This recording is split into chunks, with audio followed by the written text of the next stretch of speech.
Você vai matar. E por que, coño?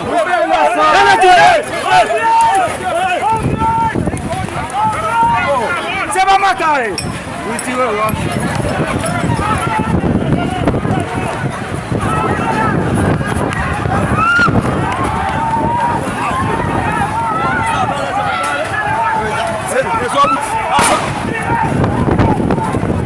Acha que eu